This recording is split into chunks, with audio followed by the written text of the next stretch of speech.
Hoy día sí que sí. Hoy día sí que sí, Gonzalo Martínez. Sí, pues, no ¿Cómo estás? Muy bien, muchas gracias por la invitación. No está la Muri para que no le eches la culpa hoy día. Le voy a echar la culpa a la Fernanda. Ya, la Fernanda tiene la culpa cuando se me acabe el tiempo. Oye, yo estoy mostrando el libro que me prestaste para estudiar. Me prestaste también cómics, pero con este me quedé para...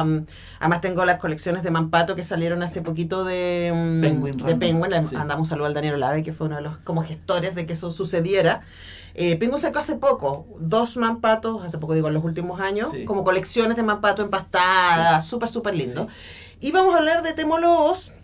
Y este libro que estoy mostrando, que me dijo el Daniel, le pregunté, que estaba, me dijo ya está descatalogado, y me dijo si lo encontráis, cómpratelo porque no está.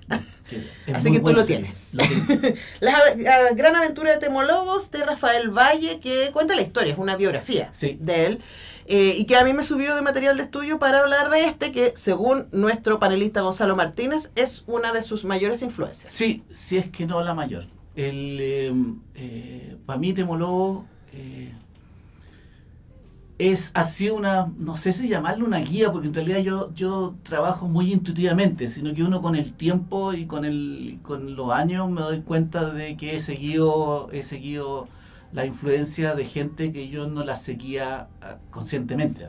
Y uno de esos Temo Lobos, que fue uno de los primeros autores que yo reconocí,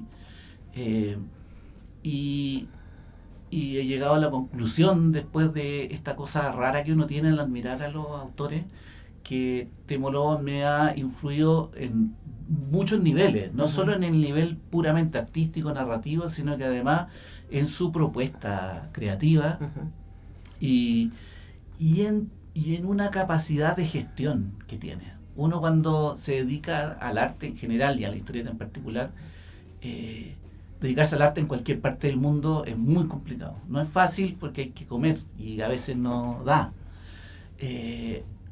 Temo consiguió, además de ser un gran artista, un gran autor, consiguió equilibrar esas dos cosas, digamos. Entonces, para mí me he dado cuenta que ha sido una influencia en ese sentido, una inspiración en ese sentido, de cómo administrar una carrera de por sí complicada, en un momento en que se puso aún más complicada, porque los autores de historieta, como conversábamos hace un tiempo, 40, 50, 60...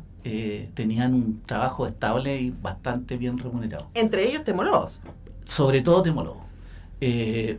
Pero luego la cosa no falló, digamos, no pudo seguir, y la inmensa mayoría de esos autores, si no es que casi todos, tuvieron que dedicarse a otras cosas, pero Temo continuó, porque tenía esa capacidad no solo artística, no solo la calidad de su trabajo, sino que una cosa que yo admiro también, que es cómo administrar su carrera.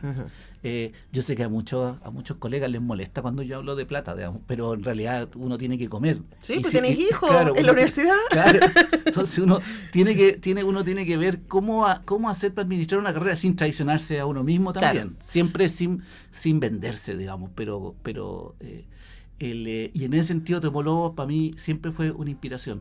Ver otra de las cosas muy importantes y que se puede ver, esta capacidad que tenía Temo Lobos, maravillosa, y que yo intento seguir. Cuando hablo de yo, siempre hablo de los libros que he hecho, y si esos libros los he hecho con otras personas, no soy yo nomás, o Francisco Ortega, o Rodolfo Santolo, o Alfredo Rodríguez, o Sergio Gómez, digamos. Entonces cuando hablo de yo, hablo como de nosotros, no es por Fuguet también, claro, Fuguet. Claro, pero que con Fuguet es distinto. Yo te voy a explicar por qué. ¿Ya? No porque Fuguet hicimos un libro, Road Story, un libro definitivamente para adultos. Con la onda... Que se reeditó hace poquito, también por eso lo traemos de vuelta. Y en algún momento vamos a hablar de él, quizás. Pero todo lo que hice después, desde el primer Quique H, va dirigido técnicamente, por dirección editorial, a los niños. Pero yo no le hablo a los niños. Yo te hablo a ti, le hablo a la gente. Sí. Y de una manera en que me entiendan todo y disfruten todo, incluidos los niños. O sea, yo no trato a los niños como niños, sino que como personas, que resulta que tienen 12 años. Tuvimos una conversación con Pancho. Sí, con Pancho. De hecho, es que quedó el reel. Sí. Justo esa parte. Entonces, y eso es lo que tenía Temo Lobos, que yo no voy a alcanzar nunca su capacidad increíble, pero Temo Lobos tenía esa capacidad de que me entretenía a mí cuando era niño, y me entretiene a mí ahora grande y entretiene a otras personas que no tuvieron mi experiencia con la historieta de niño, que también podría ser la nostalgia lo que me lleva a admirar a Timo Lobo. No, es la capacidad inmensa de narrativamente ser muy entretenido, pero además siempre estar transmitiendo contenido interesante. Y si tú veis lo que hicimos con Pancho, con Mochadico, con Alex Nemo, o lo que hicimos ahora con Aventura en la Historia de Chile, es puro Temo Lobo o puro revista Mampato en ese sentido. Entonces, Temo Lobos para mí es la más grande influencia, yo creo que he tenido. Una influencia, sí, mi estilo no tiene nada que ver con él, mi estilo de dibujo no tiene nada, para que vean que en el estilo de dibujo, cuando te influencia alguien, solo un estilo de dibujo en realidad es una capa mínima, es la cáscara de la...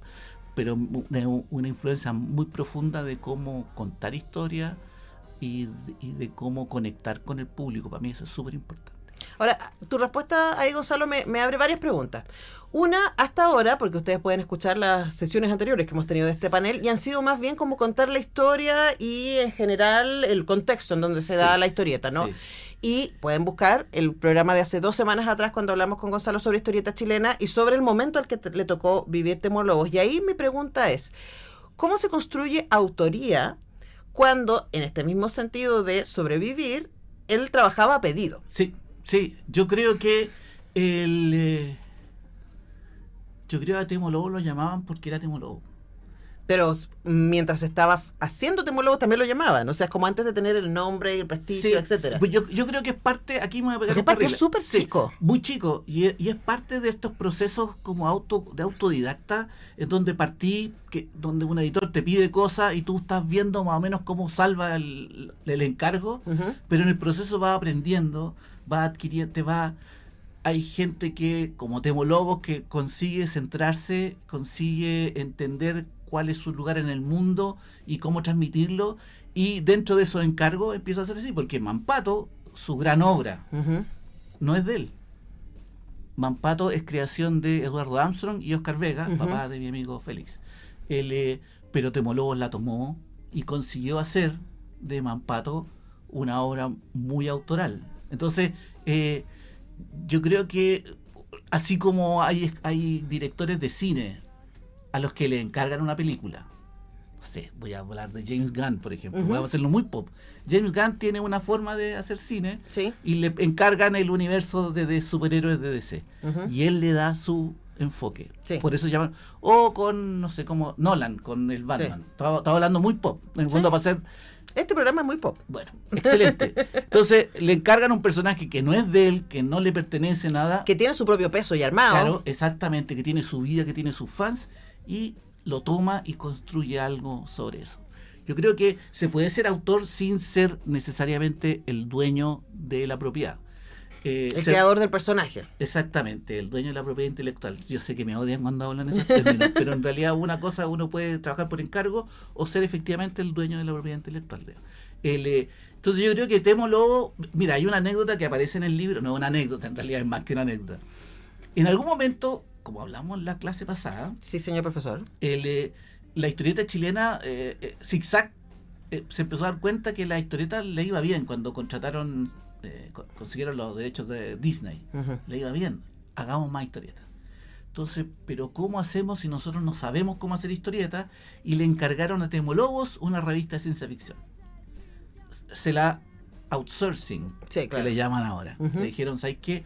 Ármate una revista, tú pagás y tú haces todo y nosotros te contratamos el paquete completo. E hizo la revista Rocket, revista recordada hasta el día de hoy, 32 números solamente, pero que es conocida. Yo tengo amigos dibujantes historietas uruguayos que la recuerdan y recuerdan la calidad de sus guiones. Temo Lobo consiguió eso. Yo leía Temo Lobo antes de saber que era Temo Lobo en esa revista, sin que fuera el estilo Temo Lobo. Bueno, ahí también publicó Nicobre, por ejemplo.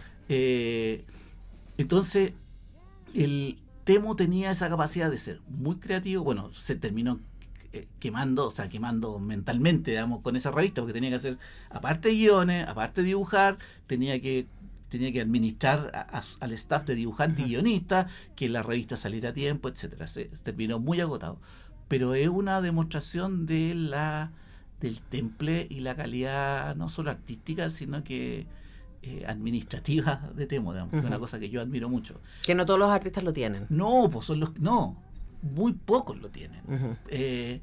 Y que no es fácil, porque administrar una carrera es súper complicado, sobre todo artística. Sí. Entonces, el Temo, yo leía a Temo Lobos primero en la revista Rocket, sin saber. Él hacía guiones como el nombre, como José Nazario. Bueno, también hacía Nico Obre como Temo Lobos. Entonces, para mí, Temo Lobos tiene esa cosa, y además esa cosa de hablarle, insisto en eso, de hablarle a la gente, a las personas en general, sin hacer, voy a hablarle a los adultos, voy a hablarle a los niños, no. Él habla y resulta interesante, no solo en términos de sus contenidos, sino que de su manera narrativa.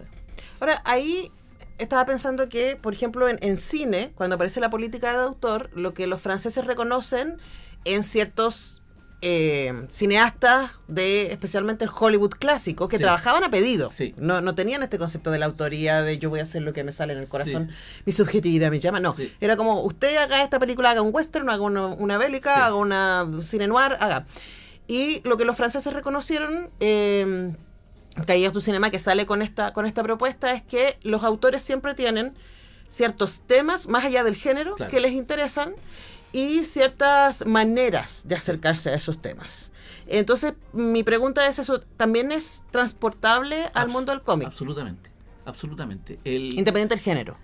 Independiente del género, sí. Es más difícil, en estos momentos, el trabajo por encargo. La industria del cómic es muy pequeña en relación a la industria del cine, por ejemplo, en términos de las platas que se mueven. Pero en términos de encargo, los espacios que dan trabajo por encargo son muy limitados. Por lo tanto, no hay mucho espacio para eso que tú dices. La historieta de superhéroes da trabajo, la cierta historieta del tipo de superhéroe, esa línea como o fantasía, fantástica, o de personajes clásicos norteamericanos que están siendo revisitados, sí, como Flash Gordon o Mandrake el Mago, del Fantasma, que hay editoriales que están y contratan gente para que tome eso. Sí. Contratan guionistas y contratan dibujantes. Y sí, hay gente y por eso, una cosa que a mí igual me saca roncha, por eso se habla de Alan Moore, de Tom King o de Neil Gaiman, porque le supieron dar a esos personajes de la propiedad de una gran compañía una línea, digamos. Entonces, claro, se olvidan siempre del dibujante, pero bueno. Bueno, de hecho, ahí quería ir de nuevo, porque aquí Rafael Valle en alguna parte habla, y me llamó mucho la atención, de la diferencia entre la historia y el guión. Sí. Y claro, en muchos casos, por ejemplo, tú has trabajado con alguien que llega con la historia, pero me imagino que el guión se trabaja juntos. Hablemos de la diferencia entre una cosa y otra. Sí, no, es al revés. En el caso de cuando yo trabajo en las obras que me pertenecen a mí y al guionista, no es por encargo. Cuando yo trabajo por encargo, para Estados Unidos, porque o para Nueva Zelanda, trabajé 10 años para encargo, no me pagaban y me pasaban el guión y yo lo desarrollaba. Y ahí le imprimía mi sello. Pero cuando hablamos de te pasan el guión, te dicen... El guión dice, página 1, tiene 5 viñetas, la viñeta 1 pasa esto, la viñeta 2 pasa esto. O sea, es como eso, es como ya está organizado el relato al interior de la viñeta, eso es el guión. Exactamente. Ya. Está organizado, en la viñeta 1 viene un cowboy por la pradera, digamos, y lo persiguen los bandidos. ¿Cómo hago yo eso? Es cosa mía. El cowboy en primer plano y los bandidos atrás, los bandidos en primer plano y el cowboy atrás. A lo lejos, claro. Claro, no sé. Eso tiene que ver... Pero cuando yo trabajo acá con Pancho o con Rodolfo, me siento a conversar de qué vamos a contar, de qué se va a tratar la historia, los lineamientos generales. Es súper importante para mí porque para mí es súper importante. Si voy a correr el riesgo de hacer un libro que no sabemos si se va a vender, yo quiero estar súper involucrado porque voy a estar mucho más entusiasmado con el... Claro. Si me van a encargar algo... Es tu autoría, es tu riesgo. Claro. Si me van a encargar algo, páguenmelo. Ahora... Déjate mirar. Y luego de que está la historia más o menos armada, yo confío obviamente en Francisco o en Rodolfo o en Sergio, que él se va para la casa y construye la historia, arma los planos. Y después yo vengo y armo la historieta. Es como Gabriel Rodríguez, dibujante de Lock and Key chileno, hizo una analogía muy buena con la literatura. Dice que el dibujo en la historieta equivale a la prosa en la literatura. Sí. Es como la puesta en cámara. Claro, exactamente. En el cine. Entonces, eso es. Yo ahí me siento efectivamente involucrado. Ahora, Temolobos hacía todo. Hacia allá iba yo. Hacía el guión y hacía el dibujo. No, un genio. No, a mí y además hacía muy buenos guiones hasta el día de hoy. No sé si tuviste la oportunidad de leer el árbol gigante.